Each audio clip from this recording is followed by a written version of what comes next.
오늘 말씀 함께 보겠습니다. 사무엘상 18장 우리 17절에서 30절입니다.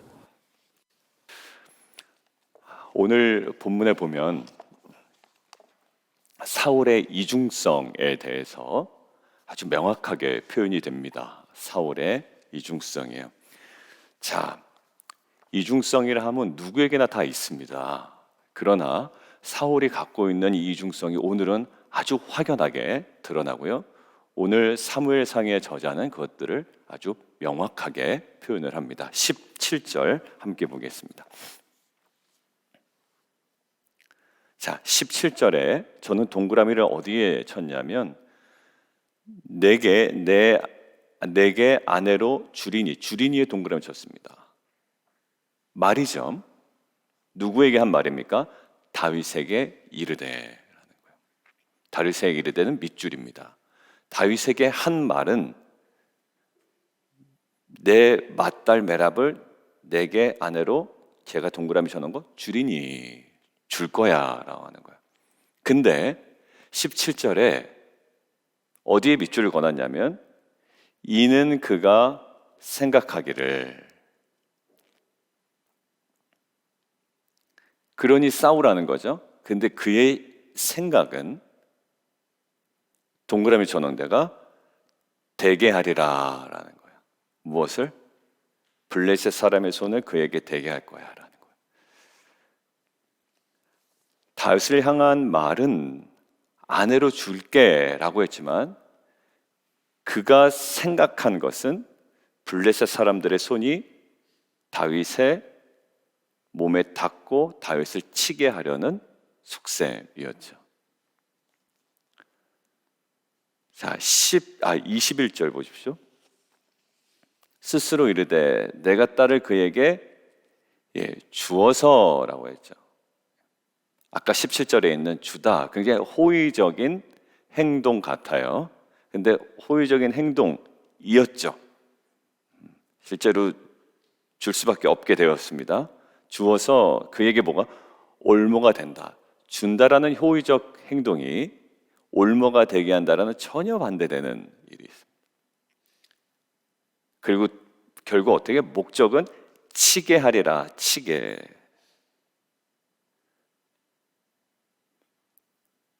그런데 다윗에게 하는 말은 뭐냐면 다윗에게 이르되 내 사위가 되리라 라는 거예요.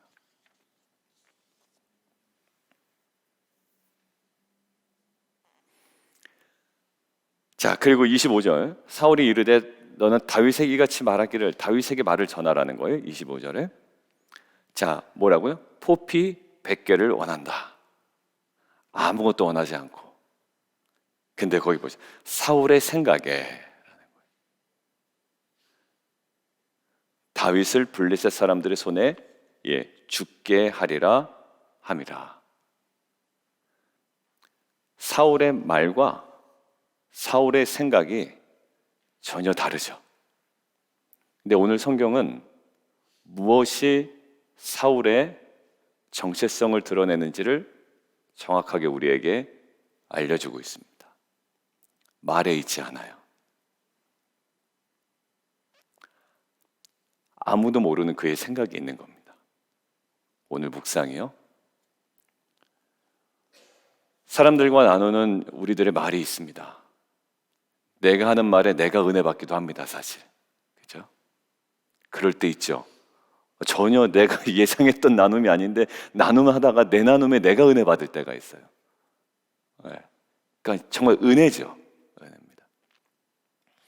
그러나 우리가 그 모든 것들을 부정하는 것이 아니라 오늘 묵상을 근거로 우리의 온전한, 우리의 궁극적 정체성은 어디에 있다? 우리의 생각에 있다.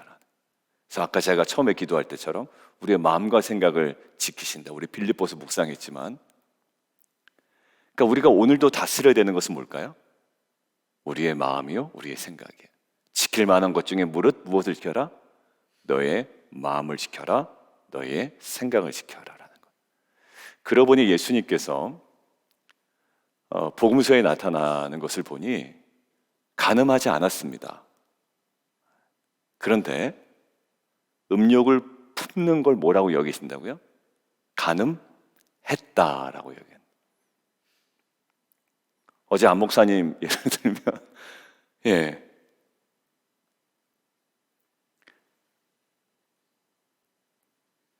우리가 왜 그런 거를 안 보려고 하죠? 그런데 왜 유혹을 당하죠? 그게 자꾸 우리를 어디로 이끌고 갑니까? 예, 또 다른 생각으로 이끌고 가기 때문에.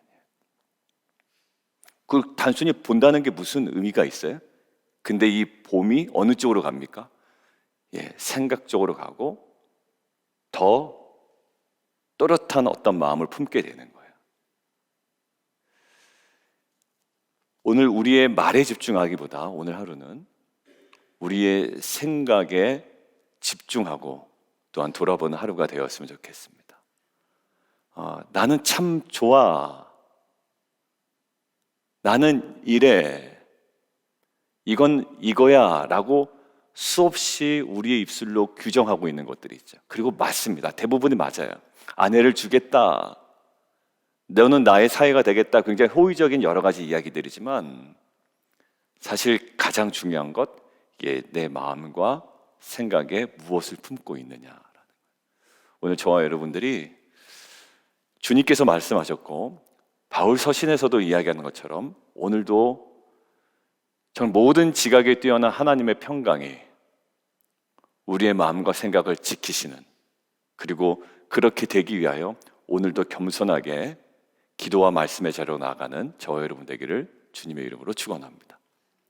그런데 기도와 말씀의 자리로 나아가는 자에게 누려지는 보이지 않는 은혜가 있는데요, 오늘 그것이 다윗에게 보여져요. 28절이에요. 여호와께서 다윗과 함께 하심을 사울이 보고 알았다. 부정할 수 없는 겁니다. 사울도 정확하게 알았던 거예요. 다윗이 함께 하는구나. 근데 무엇으로 알았을까요? 포피 200개 가져온 것? 물론 그것으로 알았죠. 그런데 조금 오늘 본문을 넓게 보면 사울의 입장에서는 어떠한 정황을 통해서 다윗이 하나님과 함께 하는구나라는 것을 알았을까요? 자신의 생각대로 올무를 깔아놨음에도 불구하고 자신의 계획대로 일이 진행될 줄 알았음에도 불구하고 그 모든 자신의 주도 면밀한 계획이 수포로 돌아갈 때, 그때 사울이 무엇을 느낍니까? 하나님의 무엇인가 일하심을 느끼고 그 하나님이 다윗과 함께 하심을 느꼈다라는 거예요. 우리는 우리가 성공할 때도 하나님의 임재를 느끼고 하나님의 역사를 느끼지만, 감사하게도 우리가 실패하고 우리가 세운 계획과 여러 가지 많은 생각들이 우리의 뜻대로 되지 않을 때 우리는 반드시 경험해야 되는 것이 있습니다. 뭐라고요? 하나님의 역사하심이에요. 뭔가 제동이 걸리고 브레이크가 걸리고 뭔가 막히고 닫혀있는 상황이 되죠. 근데 사울은 좀 달라요. 구약의 사울과 신약의 사울이 전혀 다른 쪽으로 움직입니다. 이 구약의 지금 사울 왕은 어느 쪽으로 움직이죠? 내 계획이 수포로 돌아갔네. 결국 다윗이 하나님과 함께하는 것을 더더욱 느꼈단 말이에요.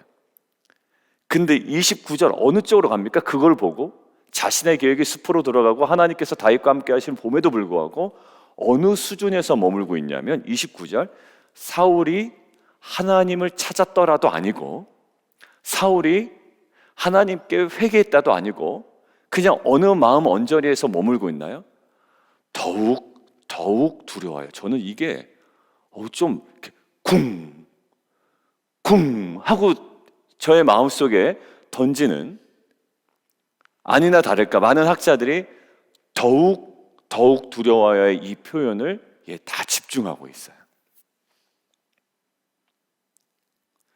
여러분들 그 두려움에서 빠져나오지 못할 때가 있죠. 왜? 가장 근원적인 솔루션의 자리에 가지 못할 때에 사울의 모습에서 나타나요. 한 3번째 지금 반복하는데, 사울에게 있었던 두려움은 결과이지 원인은 아니라고 그랬어요. 물론 모든 두려움이 그렇진 않습니다. 근데 사울에게 있어서의 두려움은 결과였어요. 가장 중요한 원인이 있었다고요. 말씀을 버렸고, 그래서 하나님도 사울을 버렸고, 그리고 하나님이 사울을 떠나 지금 다윗에게 강력하게 임하에 있는 상태죠. 근데 사울은 결국 그 두려움의 언저리에서 머물다가 지금 뭐라고 되어 있습니까? 평생의 다윗의 대적이 되니라. 이렇게 살다가 죽습니다. 우리가 나중에 결과를 다 알지만 이렇게 살다가 결국 이렇게 살다가 죽어요. 그런데 신약 성경의 사울은, 바울이죠. 사울은 자신의 계획이 숲으로 돌아갈 때 어땠나 보십시오. 2차 전도 여행에 아시아의 지역을 대상으로 복음을 전하기를 원하지만 그 계획이 숲으로 돌아갑니다. 그때 뭔가 마게도냐 환상을 하나님께서 보여주시고 성령께서 보여주시고 이제 깨닫게 되죠. 아, 이는 하나님께서 이 유럽을 향해서, 마게도냐를 향해서, 그 땅을 향해서 복음을 전하기를 원하시는구나 라는 것으로 뭐였다? 인정했다라는 거예요. 무엇을 인정합니까? 사실 하나님의 뜻을 인정한 거죠. 저는 이 우리의 계획이 숲으로 돌아갈 때 또 다른 계획으로 그것을 막 막아내는 것이 아니라 그때 또렷하게 우리 안에 임하는 하나님의 뜻을 분별하고 이것이 정말 하나님의 뜻이고 내 계획이 허무한 것임을, 의미 없는 것이고 무색한 것임을 우리가 깨닫고 그 여호와 하나님의 뜻을 정말 가슴 깊이 인정해 가는 귀한 공동체가 되었으면 좋겠습니다. 근데 오늘 사울은 그냥 더욱 두려워할 뿐이고 결국 평생에 다윗의 대적이 되었다라는 거예요. 아무런 변화가 없어요. 그냥 두려움에만 머무는 거예요. 여러분들, 우리가 두려움을 경험할 때가 있습니다. 상황 때문에 더 큰, 또 지금 어떻게 보면 내가 변화시킬 수 없는 그 무엇 때문에. 그렇지만 하나님은 그 우리에게 두려워하거나 근심한 마음을 주시지 않습니다. 우리를 선한 곳으로 이끌기 위한 목적이지 거기서 계속 머물게 하진 않으시거든요. 여러분들 경제적으로 어려우세요? 예, 어려움 때문에 근심하고 두려워할 수가 있어요. 그래서 하나님은 거기서 계속 머물게 하지 않으실 겁니다. 그 모든 계획이 숲으로 들어가고 경제적으로 어렵고 여러 가지 상황적으로 어려울 때 하나님은 결국 선명하게 우리 가운데 보여주실 거예요.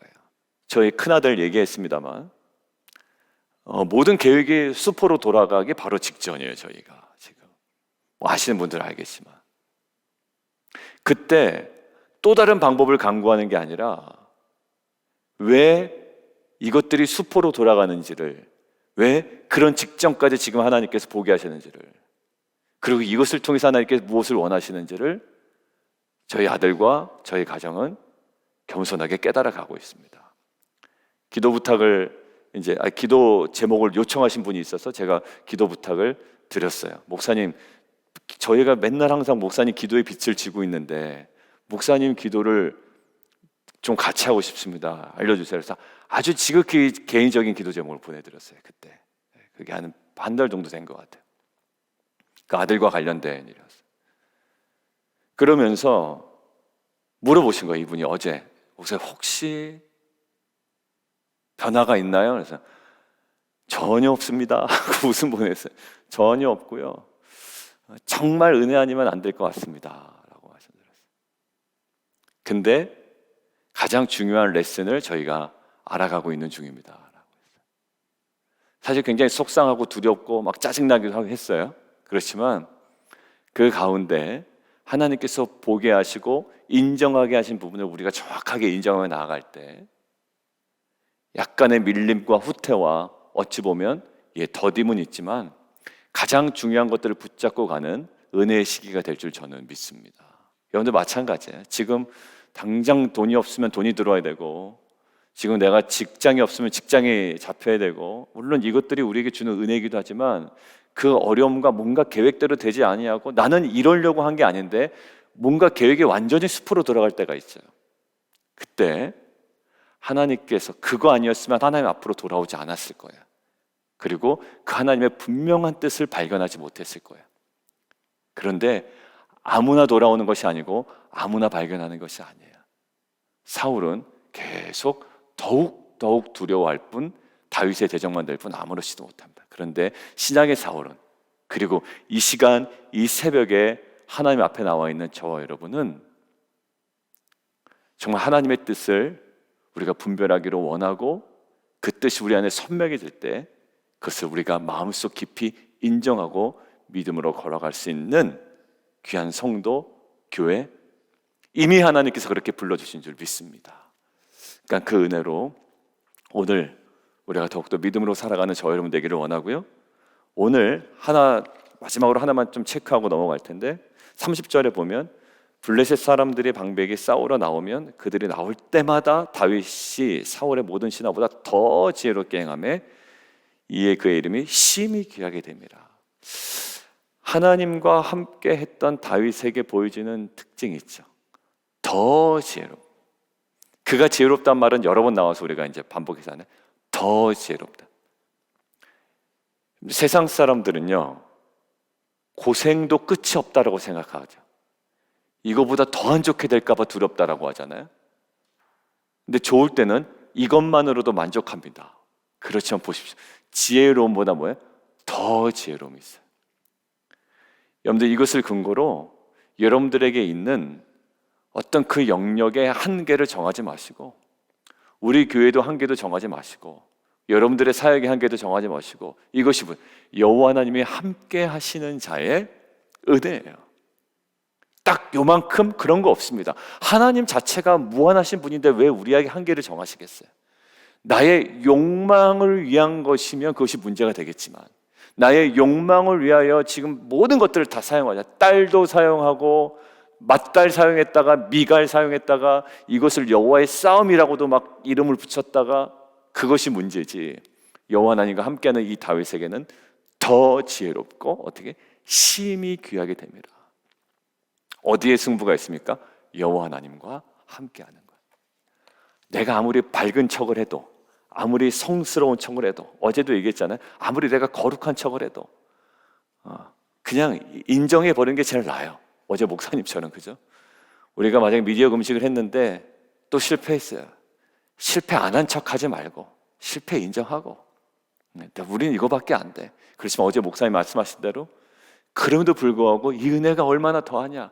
그래서 은혜에 힘입어 다시 또 성화로 나아갈 수 있는 귀한 공동체. 오늘 자기를 부인하고 또 십자가를 지고 오늘 딛고 또 내일을 향해 걸어가는, 그리고 매일매일 삶을 향해 주님과 더욱더 가까이 나아가는 저 여러분 되기를 주님의 이름으로 축원드립니다. 우리 함께 좀 기도하며 나아가도록 하겠습니다. 시간 같이 기도하는데 오늘 사울의 말과 사울이 내면에 생각한 것과 전혀 달랐죠. 오늘 우리가 묵상한 것은 첫 번째 그겁니다. 우리의 생각, 우리의 마음이 사실 우리의 정체성이었던 거예요. 그러니까 우리 내면을 오늘 다시 한번 좀 돌아보는 시간이 되기를 원하고, 두 번째는 사울이 하나님께서 뭔가 역사하시고 다윗과 함께 하신다는 것을 보고 알았다라는 거예요. 근데 뭘 봤을까요? 포피 200개? 예, 맞아요. 그런데 오늘 사무엘상 오늘 본문을 좀 넓게 보면 자신의 계획이 수포로 돌아갈 때 하나님의 역사하심을 봤습니다. 나의 계획이 성공할 때도 하나님의 역사하심을 우리가 느끼지만, 우리는 더 많은 부분에 나의 계획이 숲으로 돌아가고 나는 그러려고 한 게 아닌데 내 비즈니스나 내 직장에서 전혀 예상하지 않았던 일을 경험할 때 우리는 반드시 느껴야 되는 거, 하나님의 일하심이에요. 근데 사울은요, 더욱 두려워하는 그 감정의 언저리에서만 계속 머뭅니다. 결국 평생의 다윗의 대적으로 살다가 끝났다라고 오늘 본문에서 얘기하잖아요. 뭔가 계획이 숲으로 돌아갈 때 신약의 사울처럼 이것이 하나님께서 우리로 하여금 그곳에 가서 복음을 전하게 지금 이끄시는 것으로 인정함이라라고 이야기한 것처럼 그때 하나님의 뜻을 분별하고 우리의 전인격으로 이것들을 인정하고 그 순종의 길로 나아감을 통해 오늘 볼까요? 더 지혜롭게 되고 심히 귀하게 되는 이 다윗이 누렸던 은혜를 누릴 뿐만 아니라 전하는 귀한 공동체 되게 도와주십시오. 함께 기도하며 나아가도록 하겠습니다. 함께 기도하겠습니다.